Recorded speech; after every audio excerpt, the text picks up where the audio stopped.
Hey, V. Can you talk about JVR a little bit? Was there a question on whether he would come back in the game after he was injured on the first goal?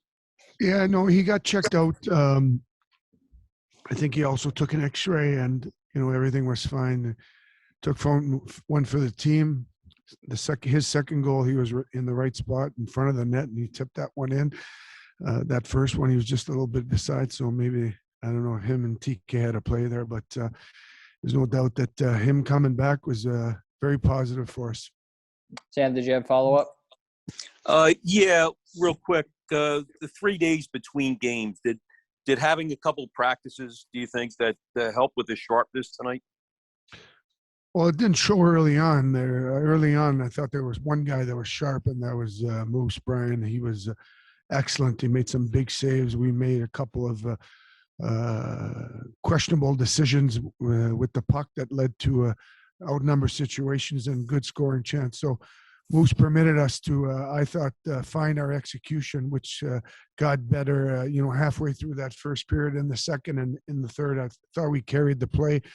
They got that goal that made it a one-goal game there off that face-off. A great shooter finding the back of the net for them. But I thought, after maybe the first 10 minutes, we had some looks. Our power play wasn't as sharp on a few occasions there, but it got us 2 big goals, and definitely that was huge for this win. Charlie O'Connor, you're on with Elaine. Go ahead. Hey, Charlie. Hey, Elaine. Yeah, just kind of following up off of what you just said about the slow start, and then you guys kind of played yourself into the game. What was different about, the part of the game where you guys were playing well? What changed from what you guys weren't doing early on? It was real simple for me. It was our execution, our plays with the puck. There's some plays that that are in front of you that you need to make, whether that be a chip behind the D or a play, a pass tape to tape, where you're bringing that puck in and you're making sure their Ds are turning. That team, when you don't make them turn and you don't make them go a full 200 feet, they got a tremendous amount of speed and skill, and they'll hurt you. Moose was big for us early on. In my estimation, he was a huge part of this win tonight, and hopefully tomorrow Alex will play a real strong game for us. We'll do 2 more questions. Jordan Hall, you're on with Elaine. Go ahead. Hey, Jordan.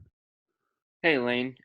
Just wondering, is James Van Riemsdyk one of the better net front guys you've seen in this game? And just how impressive was it that he went right back there after taking the shot to the face? Yeah, I mean, that's where he scores all his goals. I mean, most of his goals are second opportunities in front of the net, tip-ins, screens. That's where you score the goals. You got to get in front of that net near that blue paint, and he certainly understands that. When he's on top of his game, he's doing that extremely well. We'll do one last question. Ariel Melendez, you're on with Elaine. Go ahead. Yeah. Hey, Elaine, you've spoken a lot about Elliott already, so I don't know how much more, there kind of really is to say. But going back to the second period where he made that really big glove save on Panarin, you think the team kind of really fed off of that? Because it looked like you guys were really the better team for the latter half of the second period and then the third going on. There's no doubt when a goaltender does that for you, it brings a tremendous amount of confidence to the rest of the group. When your goaltender is making the saves, it permits you to go out there and feel that there's some plays that you might be able to make and play a better game. As everyone knows, goaltending is a big part of the game of winning and losing, and there's no doubt that Brian gave us that again tonight.